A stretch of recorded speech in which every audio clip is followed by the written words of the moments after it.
일본 도쿄 경제대학 도서관에 보관된 한 장의 그림.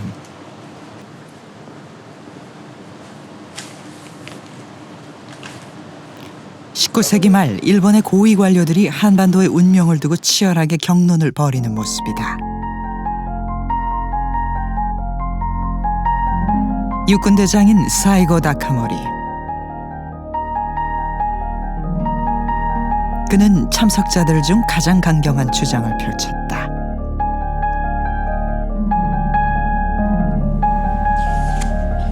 사이고 다카모리는 동료에게 쓴 편지에서 자신의 생각을 이렇게 밝힌다.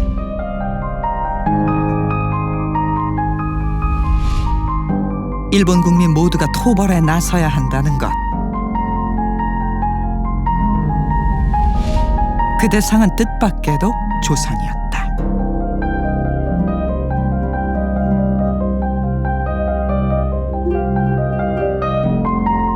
일본의 위기를 극복하기 위해 한반도를 정복해야 한다는 이른바 정한 논쟁이었다. 일본과 조선, 대결의 시작이었다.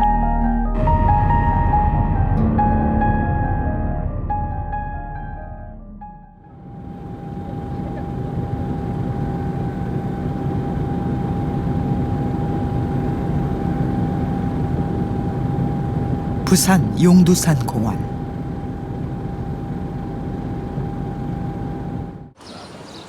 이곳에 임진왜란 후 조선의 대일외교 창구가 있었다.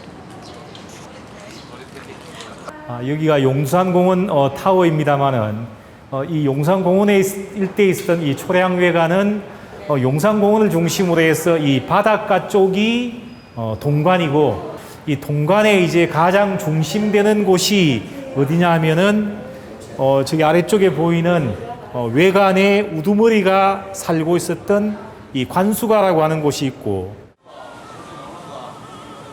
공원 근처에 남아있는 외관의 흔적.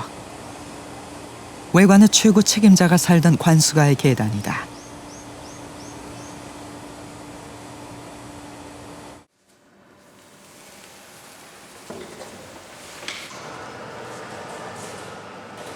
조선시대 용두산 일대는 초량이라 불렸다.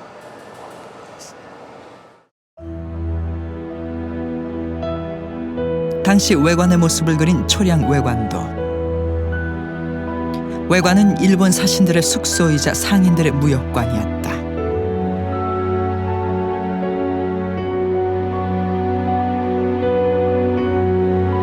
관수가에는 조선과의 외교 업무를 담당한 일본인 관리가 거주하고 있었다.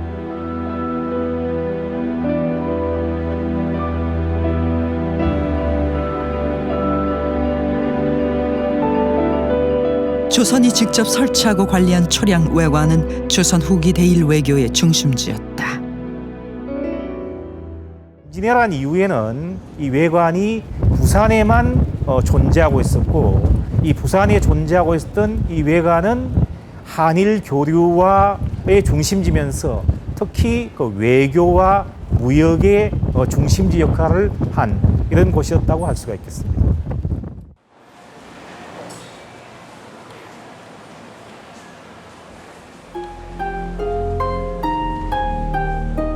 부산 초량 외관을 그린 또 다른 그림이 있다.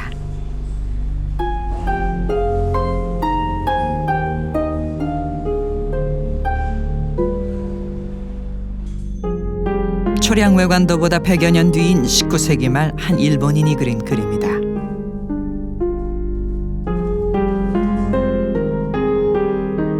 그런데 그림 속 외관의 모습은 초량 외관도의 그것과는 완전히 다르다. 외관의 모든 지명이 일본어로 적혀 있다.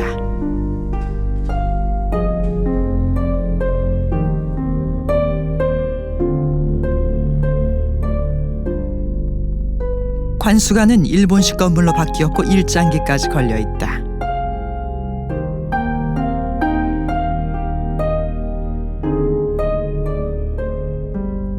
엄연한 조선의 영토인 외관이 일본 땅으로 되었다.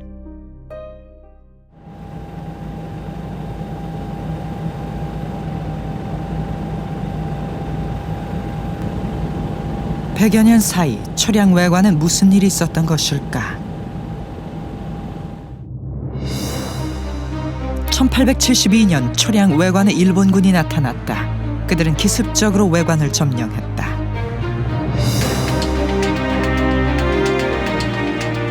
당시 이 작전을 지휘한 이는 일본 외무성 관리 하나부사 요시모토였다.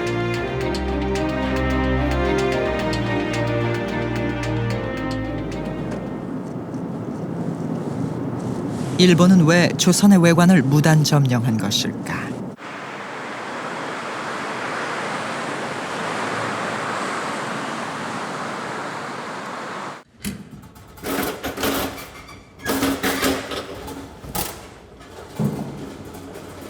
사건의 발단이 된 문서가 있다.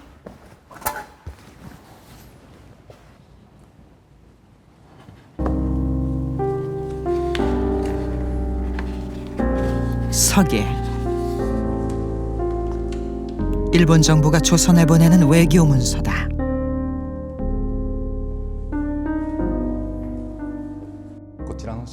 이 자료는 메이지 신정부가 정권이 막부에서 천황에게 이행되었다는 내용을 일본 정부가 스시마 번을 통해 조선에 보낸 국서입니다. 서계의 양식이 이전과 완전히 달랐다. 늘 쓰던 조선의 도장이 아닌 일본 정부의 도장이 찍혀 있었고,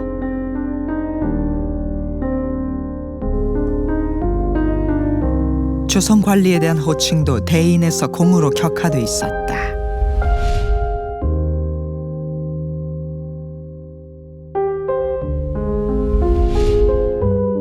무엇보다 충격적인 것은 일본 왕을 황제라 칭하고 있는 것이었다.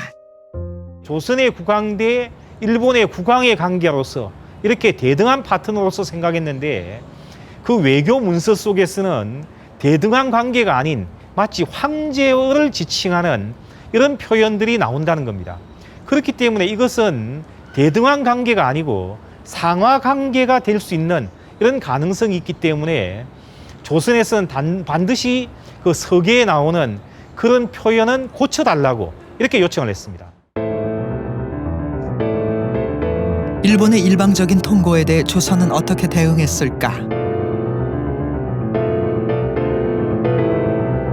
용호 한록은 당시의 상황을 이렇게 적고 있다.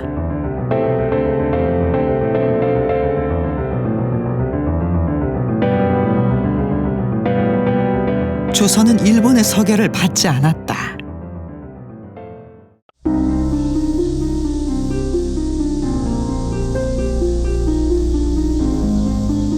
조선은 왜 이런 반응을 보였을까? 당시 조선의 실권자는 왕이 아니었다. 고종의 아버지인 흥선대원군, 그가 섭정으로 조선을 통치하고 있었다. 일본에 대한 강경 대응은 대원군의 뜻이었다. 그가 서계를 거부한 이유는 무엇이었을까?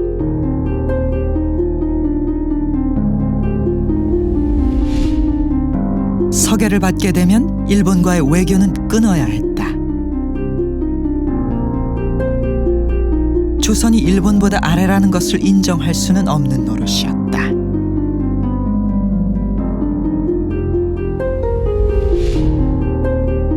조선은 서계가 전쟁을 일으키려는 일본의 술책임을 간파하고 이를 피하고자 했다.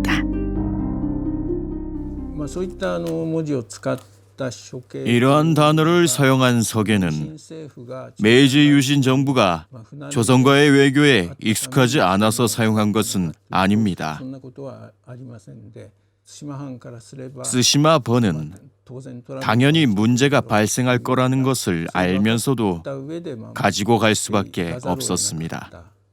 따라서 이 서계의 형식에는 유신 정부의 명확한 의사가 포함되어 있다고 생각합니다.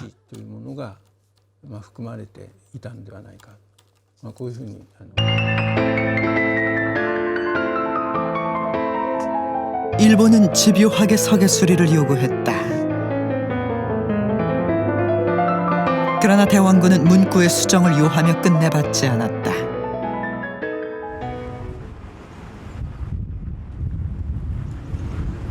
당시 일본은 200년 넘게 지속된 막부 정권이 무너지고 천황제가 등장한 때였다. 일본은 이제 나라의 격이 달라졌으니 조선이 일본을 예우해야 한다고 주장했다. 그러나 조선의 입장은 변하지 않았다.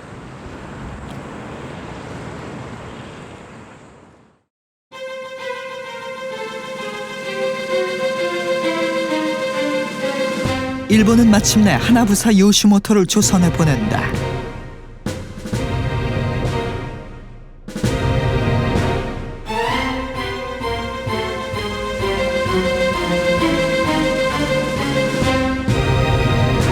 그리고 무력으로 외관을 점령하게 했다.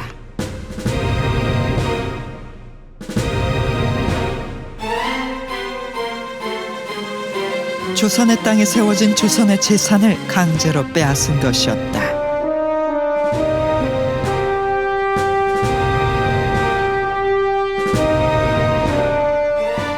양국 간에 있어서의 우호 관계가 끝났다고 이렇게 볼 수가 있고요. 어쨌든 이 설린 우호 관계라고 하는 것도 자국의 이해관계가 표출된다면 언제든지 무너질 수 있는 이런 하나의 그 빙상의 일각에 지나지 않는다고 이렇게 볼 수가 있습니다. 그런 의미에서 본다면은 이미 1872년에 이러한 외관 점령 사건이라고 하는 것은 19세기 이후에 양국 간에 있어서의 교린 관계가 서서히 무너져 나가는 하나의 그 단서라고. 일본은 왜 이런 침략을 감행했을까?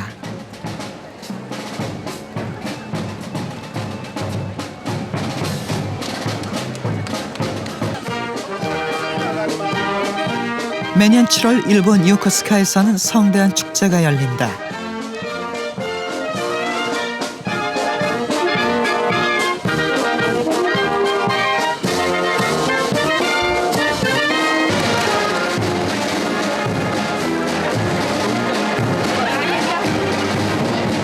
축제의 주인공은 미국의 페리 제독.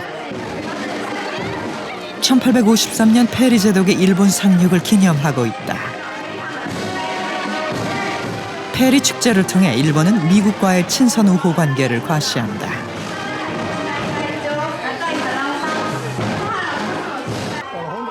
진정한 의미에서 일본인이 세계로 눈을 돌리고 세계를 따라잡자.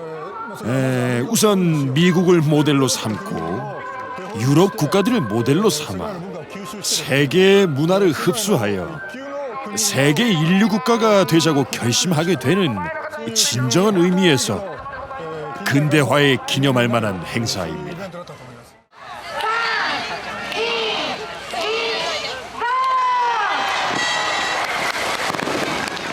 (150여 년) 전 일본의 문호를 개방케 했던 미국의 페리 제독.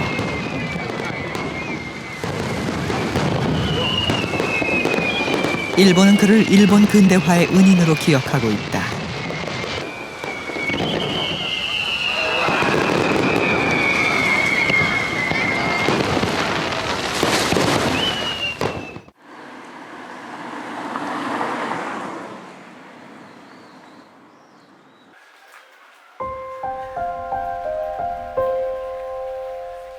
그러나 150여 년 전 페리에 대한 일본인들의 생각은 완전히 달랐다.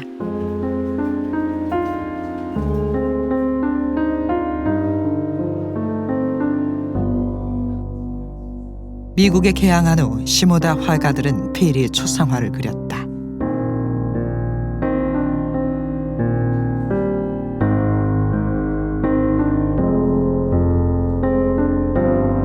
그런데 페리의 얼굴이 하나같이 무섭고 공포스럽다. 당시 일본인들에게 페리는 두려움의 대상이었다. 무역은 나가사키에서 중국, 한국, 네덜란드만을 허용했습니다. 그래서 그 이외의 국가가 일본에 들어오는 것을 막부는 막고 싶었습니다. 이를 위해 특히 네덜란드 이외의 미국 유럽인들은 무서운 존재라고 서민들에게 심어주려고 했죠. 그래서 페리의 초상화도 도깨비와 같은 얼굴을 하고 있는 거죠.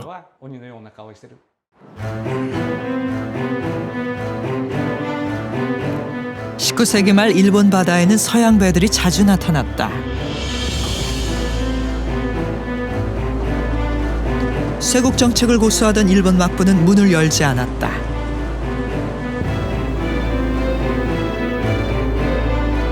서양의 검은 증기선을 흑선이라 부르며 두려워하고 경계했다.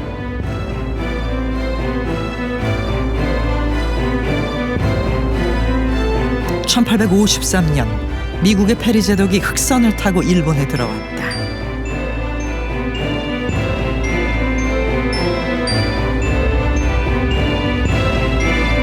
페리는 미국과의 수교를 요구했다.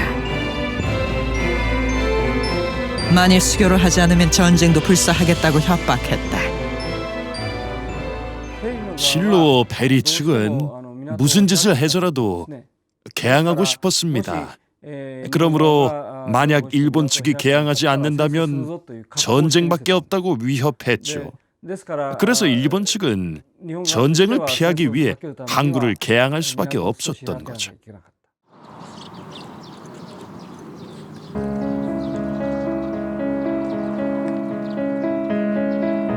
페리의 등장으로 일본 열도는 충격에 빠졌다.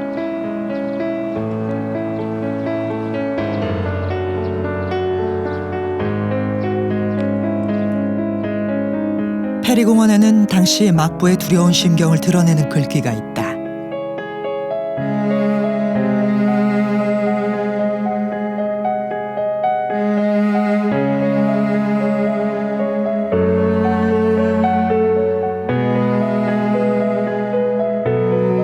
일본 막부는 페리 군대의 위협에 무기력하게 굴복했다.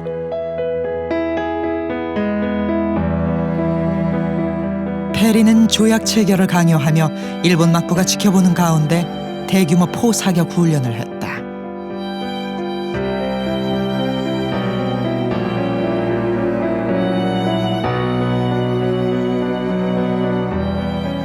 결국 일본은 미국과 조약을 체결한다. 미국의 강압에 의한 불평등 조약이었다.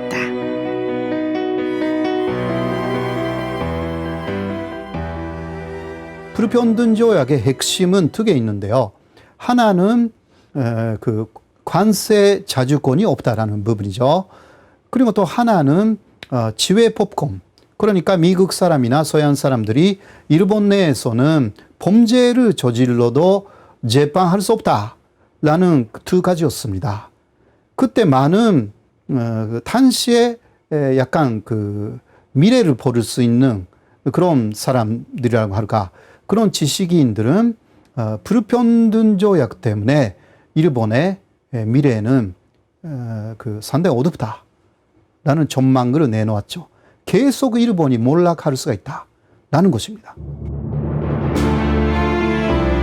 미국과의 조약 체결 후 일본은 영국, 프랑스 등의 서구 열강들과 잇따라 조약을 체결한다.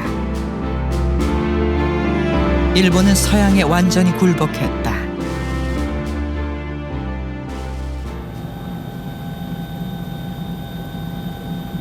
일본의 서양 배들이 나타날 무렵 조선에도 이양선들이 오기 시작했다.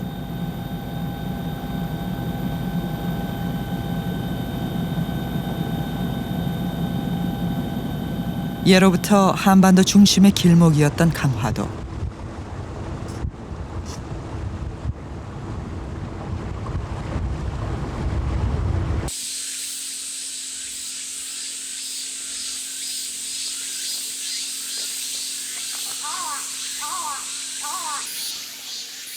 서양의 이양선들이 가장 먼저 나타난 곳도 강화도였다.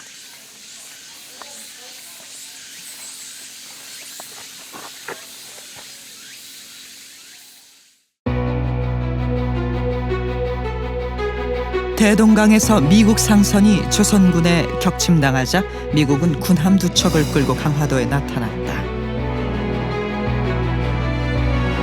손해배상을 요구하는 미국에 맞서 조선은 격렬하게 싸웠다. 큰 희생을 치루었지만 끝내 굴복하지 않았다.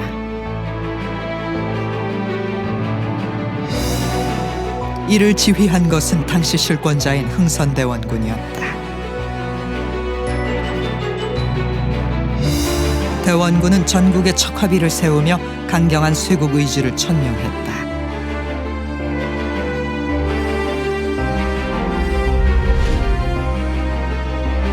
서양과 화친하는 것은 나라를 팔아먹는 것이나 다름없다고 했다.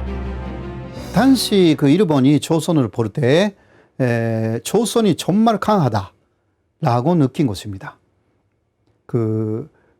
그것이 대원군이 있기 때문에 그렇게 대원군의 그 위존촉사 사상이죠. 그러니까 그것이 엄청난 힘을 발휘하고 있다. 이렇게 일본은 오히려 평가하고 있었습니다. 그런데 일본은 좀 열등감이 좀 있었어요. 완전히 미국 페리에게 굴복했다라는 이 부분이죠.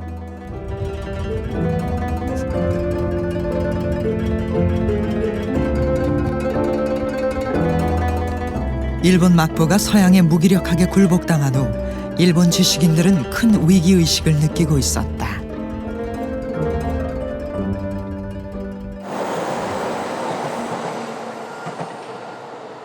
도쿄의 곤겐야마 공원. 막부 말기 이곳엔 영국 공사관이 들어설 예정이었다. 지금의 아파트 자리에서 공사가 한창이었다.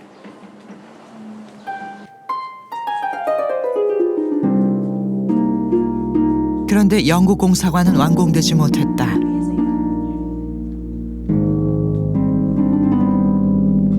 공사 중이던 건물에 누군가 불을 질렀기 때문이다.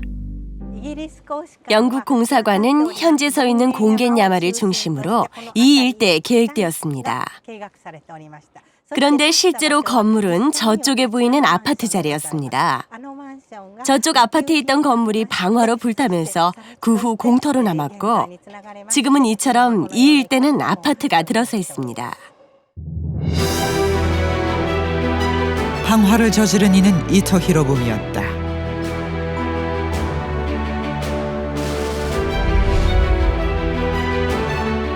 개항 후 일본은 최대의 위기를 맞고 있었다.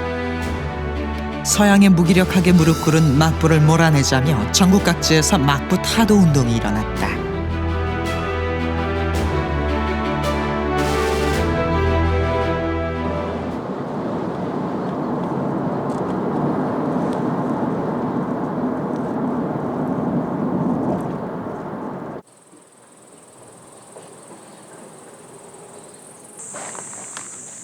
젊은 지식인들은 일본의 미래에 대해 깊은 고민에 빠졌다.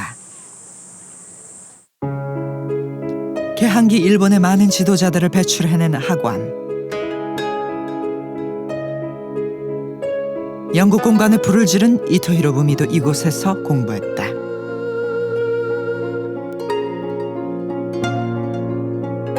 이 학원의 스승은 요시다 쇼인이라는 학자였다.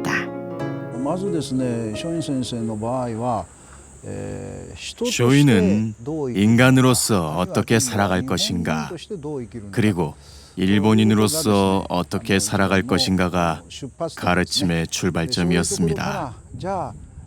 이러한 출발점에서 막부 말기의 동란기에 어떻게 살아가야 할 것인가, 세상을 어떤 식으로 바꿔야 할지를 주로 토론했다고 생각됩니다.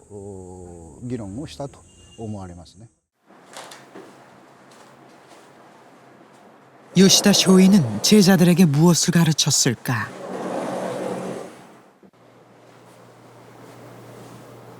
그는 일본의 위기를 극복할 수 있는 방법을 제시했다. 그의 생각이 정리된 이유수록.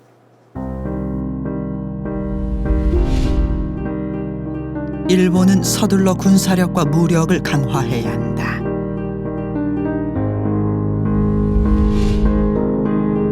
그리고 곧장 조선을 공격해야 한다.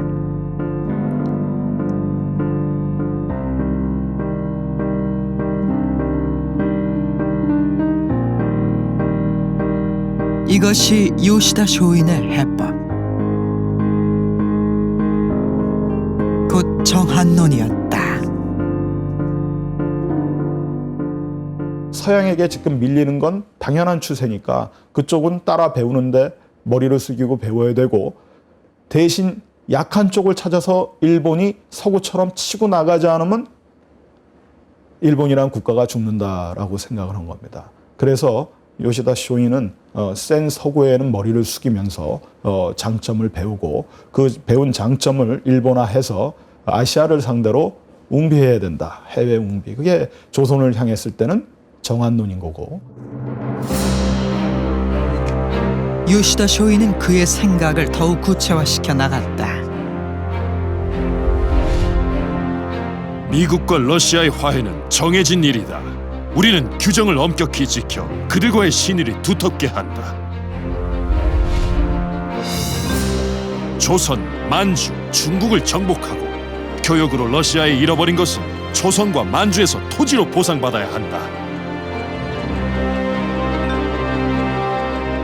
일본이 서양의 위협으로부터 벗어나기 위해서는 조선을 정벌해야 한다는 주장. 서양에 빼앗긴 것을 조선에서 되찾자는 것이었다. 요시다 쇼인의 많은 제자들이 그의 생각을 전수받았다. 제국주의 일본의 1등 공신이 된 기도 다카요시. 훗날 조선 침략을 주장한 야마가타 아리토모.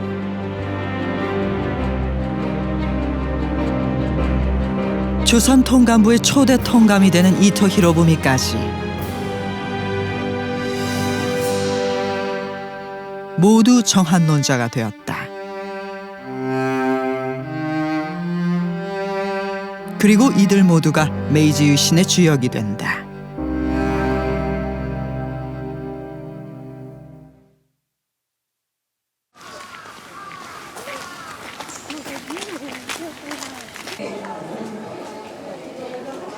일본의 지식인들은 무능한 막부를 끌어내리고 천황을 다시 권력의 중심에 세웠다.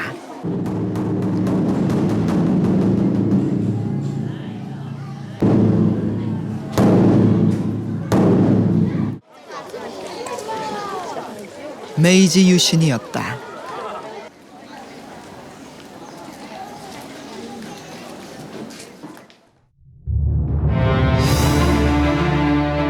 메이지 유신의 목표는 강력한 중앙 집권 국가를 건설하는 것이었다.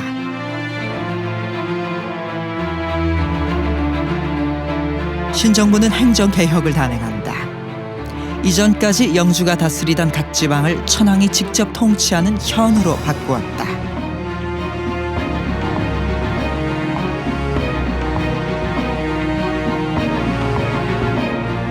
그러자 영주의 가신으로 특권을 누리던 사무라이들이 순식간에 실업자 신세가 됐다. 각지에서 사무라이들이 들고 일어났다.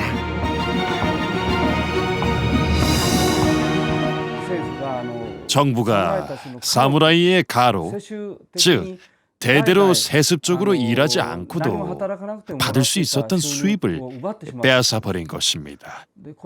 모조리 빼앗은 게 아니라 국채로 바꾸었습니다만 금액은 한층 줄었습니다. 그래서 생활은 궁핍해졌죠. 그리고 이에 더해 무사들은 검을 찌를 수 있는 권리를 가지고 있었습니다만 이러한 권리도 허락되지 않았습니다. 이렇게 상당수의 무사들은 정치적인 지위를 빼앗겼으며 경제적인 수입을 삭감당했고 게다가 신분적인 자부심의 상징까지 빼앗기게 된 거죠. 막부 시대의 지위와 경제력을 모두 잃은 사무라이들은 사회를 위협하는 불순 세력이 되었다.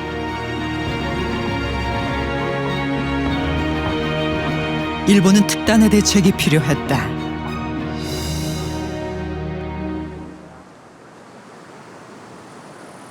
일본 서남부의 가고시마.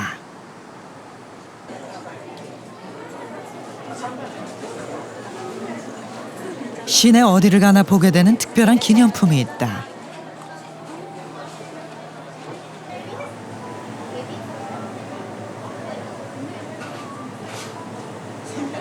가고시마 출신의 한 인물을 모델로 한 캐릭터 상품이다.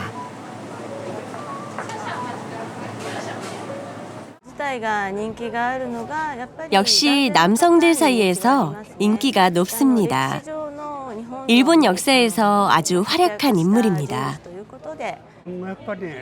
개인적인 욕망을 넘어 나라를 걱정했던 사람입니다. 마음이 넓은 사람이죠. 사리사욕이 없는 훌륭한 인물입니다.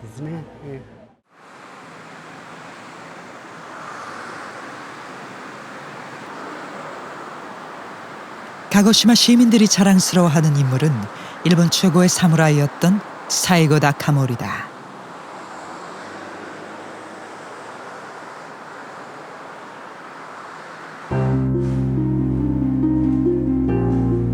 사이고 다카모리가 죽은 지 100년 되던 해 설립된 현창관. 사이고 다카모리는 일본인들이 가장 존경하는 인물들 중 한 명이다.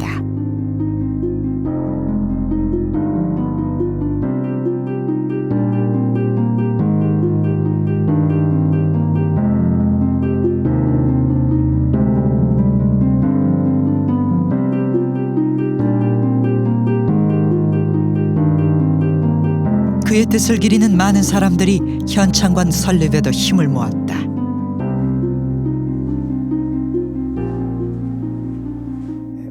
비용은 일본 전국의 사이고를 사랑하는 사람들의 기부로 조달되었습니다. 대체로 당시 돈으로 3억 6천만 엔 정도가 모여 그 비용을 가지고 100년 기념 사업과 이 현창관을 설립하였습니다.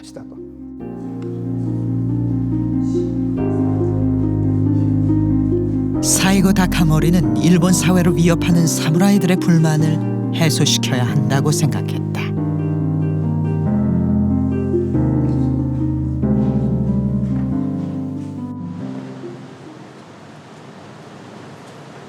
그리고 그 방법으로 매우 급진적인 해결책을 제시한다.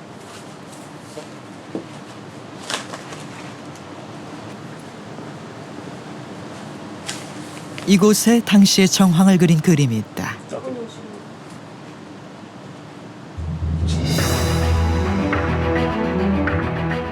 사이고 다카모리는 조선 정벌을 주장했다.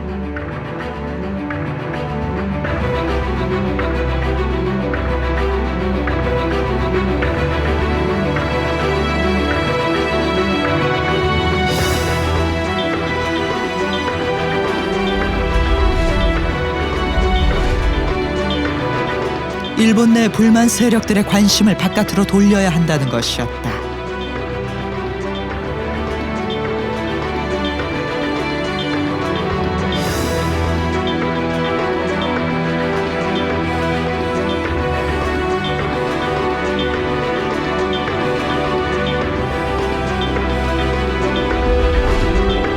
그 대상은 바로 조선이었다.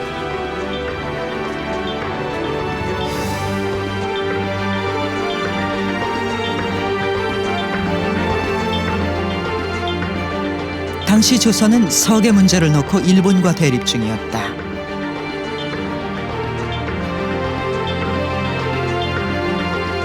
대원군에게 서구식 관제와 의복을 받아들인 일본은 서양 오랑캐나 마찬가지였다.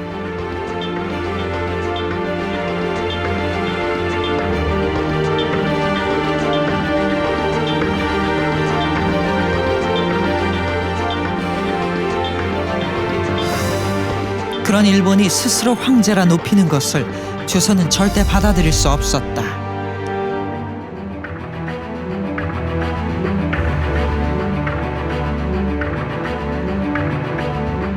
사이고 다카모리는 이러한 상황을 빌미로 삼았다.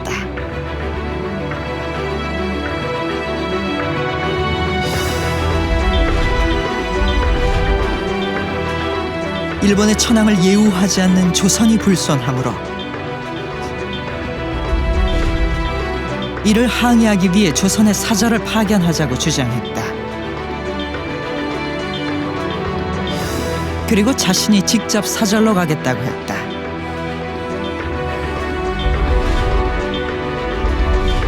그가 사절로 간다면 조선이 자신을 죽일 것이며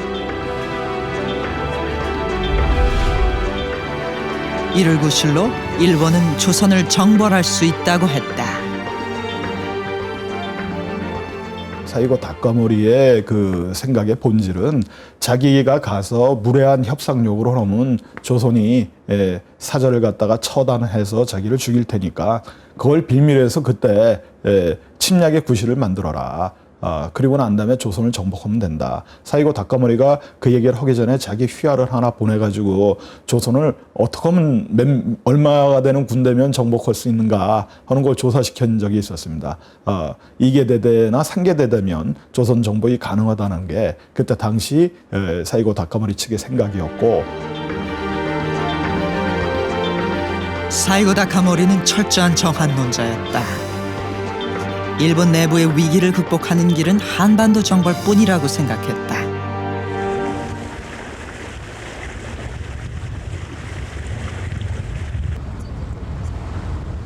이후 일본 조정에서는 정벌의 시기와 방법을 두고 치열한 논쟁이 벌어졌다. 그리고 일본은 마침내 결단을 내렸다. 그들의 첫 공격 목표도 강화도였다.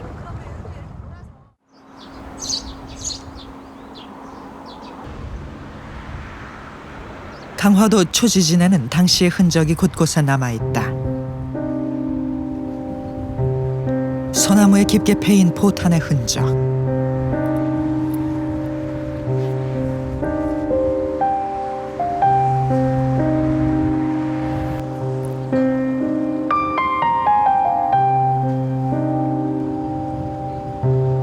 성벽 여기저기 포탄을 맞아 부서진 자국들이 선명하다. 포탄의 그 흔적이 이렇게 아직까지도 이제 남아 있습니다. 이 포탄의 흔적은 저 소나무뿐만 아니라 이 성벽 곳곳에 남아 있는데, 지금은 이렇게 흔적이 남아 있는 것을 볼 수 있습니다. 이 보십시오. 이렇게 큰 군역이 남아 있지 않습니까? 이것이 이제 운영화에서 포격한 그 포탄의 흔적입니다. 1875년 일본은 군함 운요호를 부산 앞바다에 파견했다. 남해와 서해를 거슬러 강화도 앞바다에 도착한 운요호는 강화도 초지진까지 접근했다.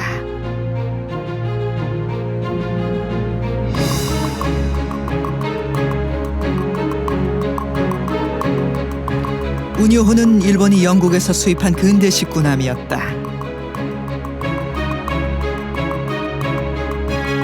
일본은 운요호를 앞세워 조선과 포격전을 벌였다. 치열한 전투였다.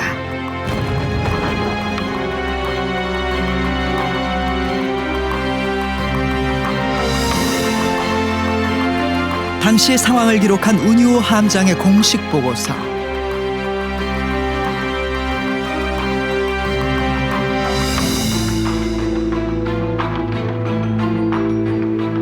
사건 발생 18일 후에 작성된 보고서다.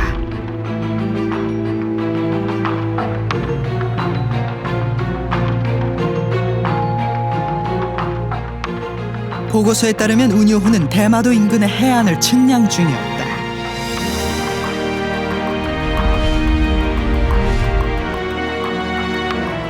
측량을 하다가 작은 배를 타고 강화도 남쪽으로 내려갔다.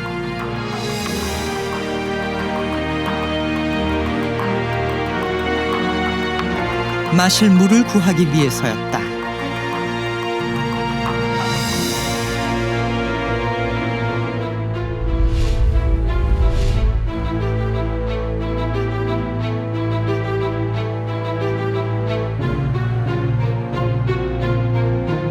그런데 조선이 먼저 포격을 가해왔고,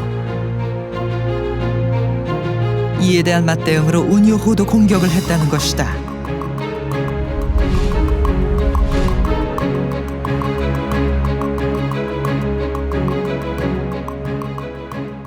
핵심은 이런 겁니다. 측량하다가 식수가 떨어져서 물을 구하기 위해서 접근했더니 갑자기 맹렬한 폭격이 와서 맞대응을 했는데, 그래서 상륙을 해서 응징을 하려고 그랬더니 자연지세라든가 그 집중 포화력이 의외로 커서 이루지 못했다.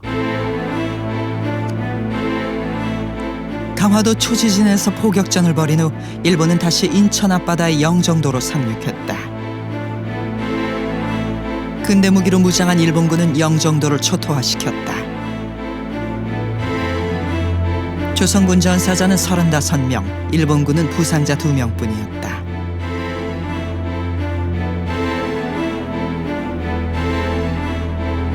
일본은 이 모든 일이 국기를 걸고 평화적으로 항해하는 운요호를 조선이 먼저 공격해 벌어진 일이라 주장했다.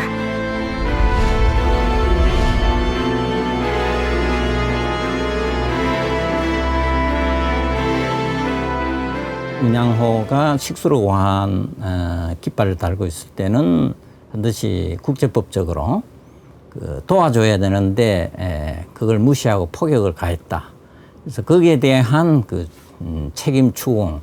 그러니까 이 얘기는 조선은 당시 국제법을 전혀 모르는 그런 비문명국이었고 그런 조선을 일본이 국제사회로 인도해줬다.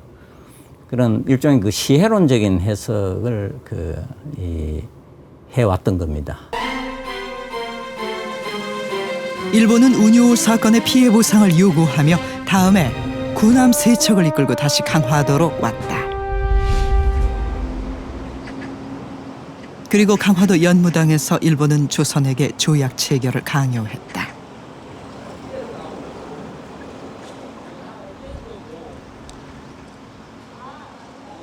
일본은 군함 3척을 끌고 와서 각고진에다 이제 정박시켜 놓고 대표를 꽝꽝 쏘면서 또 이 회담 장소에는 이제 일본 호위병 400명을 진열시켜 가지고 공포 분위기를 조성시켜 가면서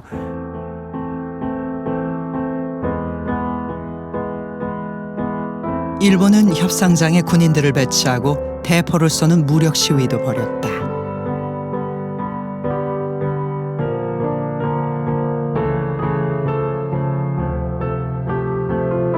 이런 분위기 속에서 체결된 강화도 조약은 최악의 불평등 조약이었다.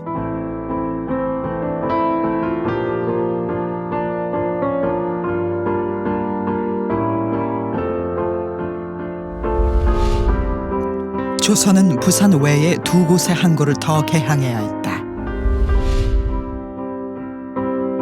또 일본 항해자들은 자유롭게 조선 해안을 측량할 수 있었고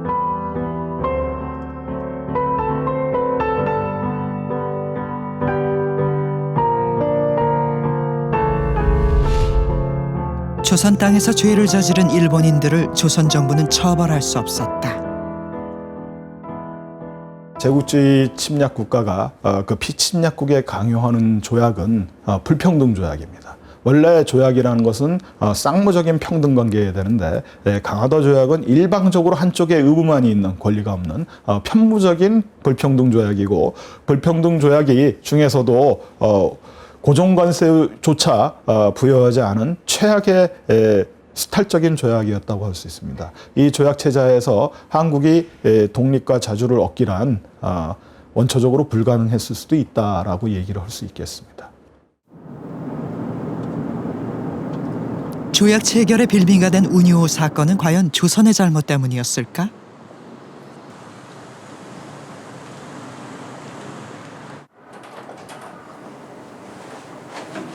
운요 사건과 관련해 이제껏 공개되지 않은 자료가 있다.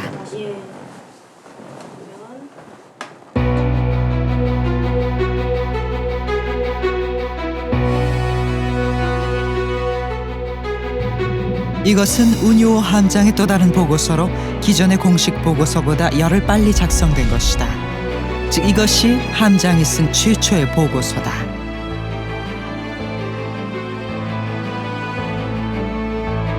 그런데 이 보고서에는 운요호가 물을 구하러 강화도에 왔다는 내용을 전혀 찾아볼 수 없었다.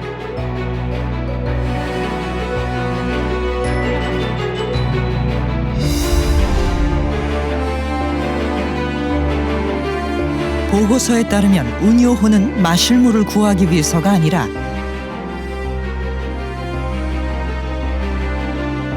처음부터 다른 의도를 가지고 강화도에 접근했다.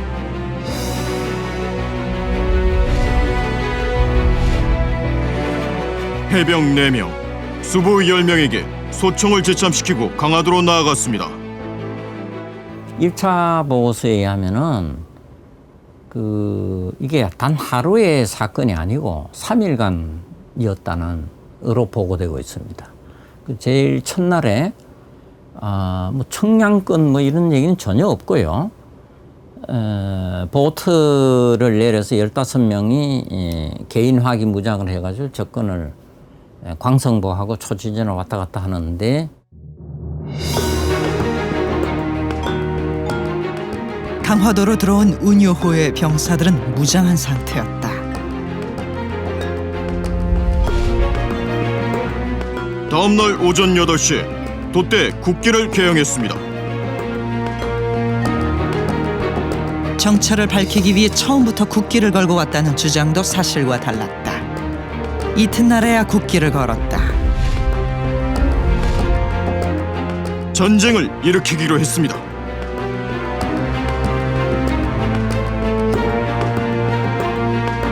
운요호는 처음부터 조선과 전쟁을 하러 온 것이었다.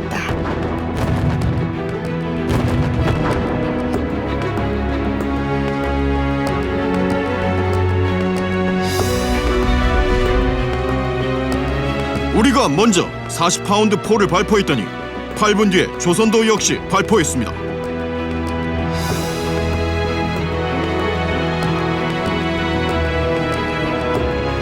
둘째 날 일본은 전투 태세를 갖추고 초지진을 공격했다.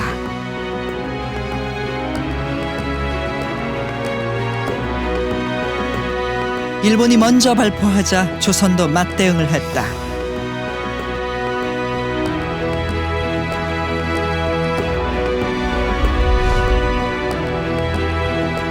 일본은 이 보고서를 무시하고 열흘 뒤 또 다른 보고서를 작성한 것이다.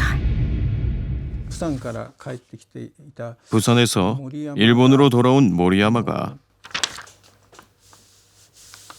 물을 보급받기 위해 접근했다는 점, 국기를 개항하고 있음에도 공격했다는 두 가지 점을 강조하도록 상부에 보고했으며 이를 받아들여 작성된 것이 2차 보고서입니다.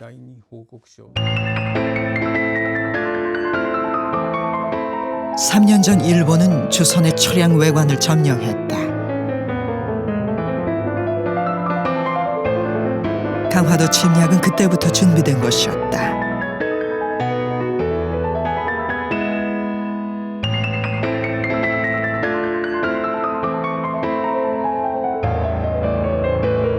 초량 외관의 일본 관리가 작성한 보고서는 강화도 사건의 실체를 보여준다.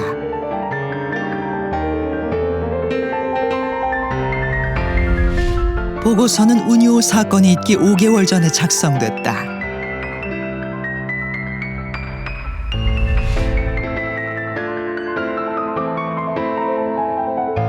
측량을 구실로 조선의 군함을 파견하면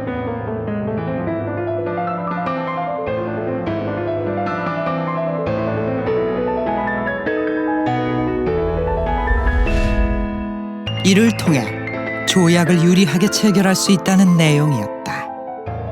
조선과의 관계에서 자기네 우위 또는 침략주의적인 입장에서 해야 된다 하는 그 기준이라고 그럴까, 이게 그 가이드라인이죠. 가이드라인이 있었기 때문에 결국은 그대로 그 실행이 됐고, 그 결과는 일본이 그 서양 열강국으로부터 받던 불평등 관계, 그하고 결국은 같은 평행선적인 그런 걸로 이끌어지고 있었다, 이렇게 얘기할 수 있을 것 같아요.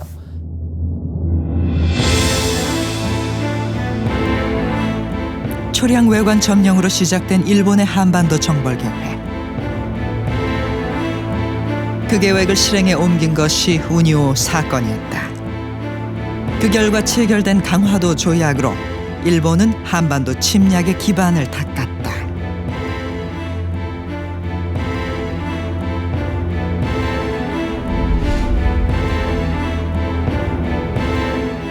일본은 침략의 걸림돌들을 하나씩 제거해 나갔다.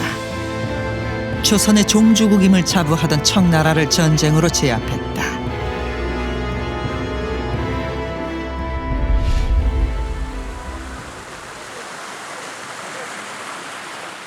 그리고 청나라에게 받은 전쟁 보상금으로 다시 군사력 증강에 나섰다. 관광 상품이 된 대형 군함은 그 상징이다. 存亡の危機に立たされた日本がイギリスやアメリカの支持を受け、国民一人一人が力を合わせて戦い抜いた防衛戦争であり、この戦いに勝ったことにより、日本は独立と安全を維持し、国際的な地位を高め、また世界の抑圧された国々に自立の希望を与えました。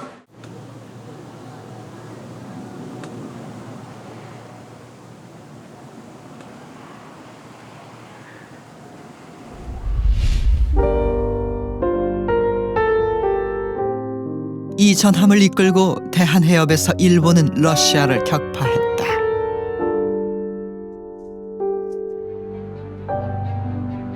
한반도에 눈독을 들이던 러시아마저 일본에 패배했다. 더 이상 일본을 막는 것은 없었다.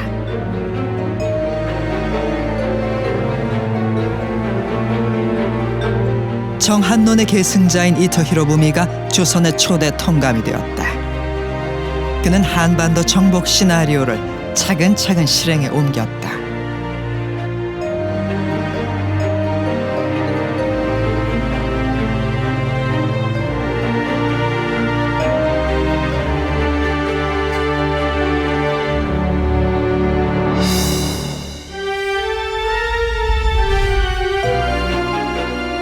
(1910년 8월 29일) 한국은 끝내 일본에 강제 병합된다.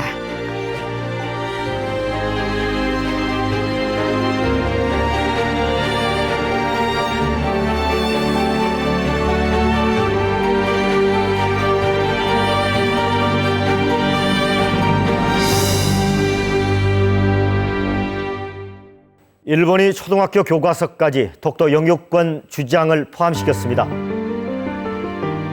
강제병합 100년 후 또다시 일본이 도발을 했다. 내년부터 초등학교의 모든 사회교과서에 독도를 일본 땅으로 표기하겠다는 것이었다.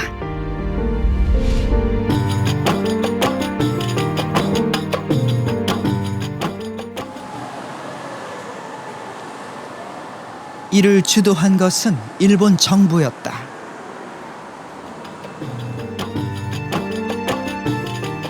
일본 문부고 학성은 이번 초등학교 교과서 검정에서 독도를 일본 영토로 표기하지 않은 교과서에 대해 수정을 요구했다.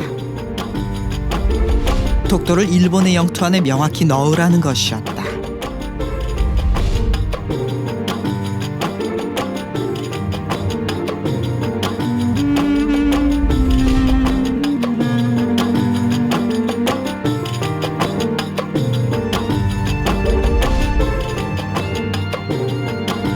일본 정부의 방침에 따라 교과서는 수정되었다.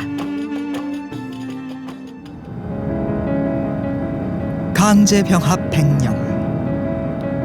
한국과 일본 두 나라의 대결은 여전히 계속되고 있다.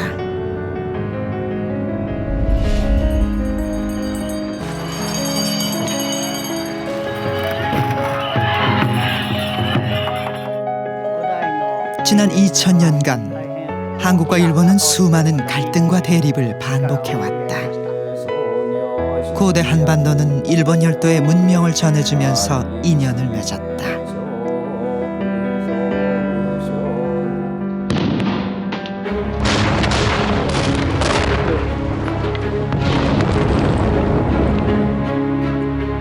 이후 몽골의 일본 정벌과 일본의 외구 침략을 거치며 서로에게 적대 감정을 쌓아갔다.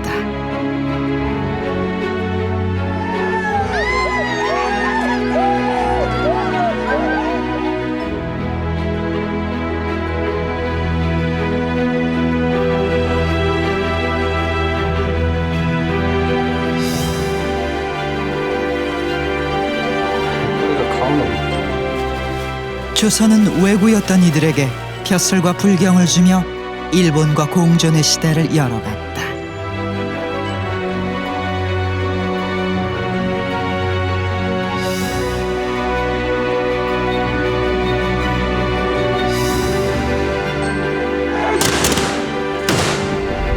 근대의 갈림길에서 일본은 물질을 쫓고 조선은 정신을 존중하며 서로 다른 길을 걸었다.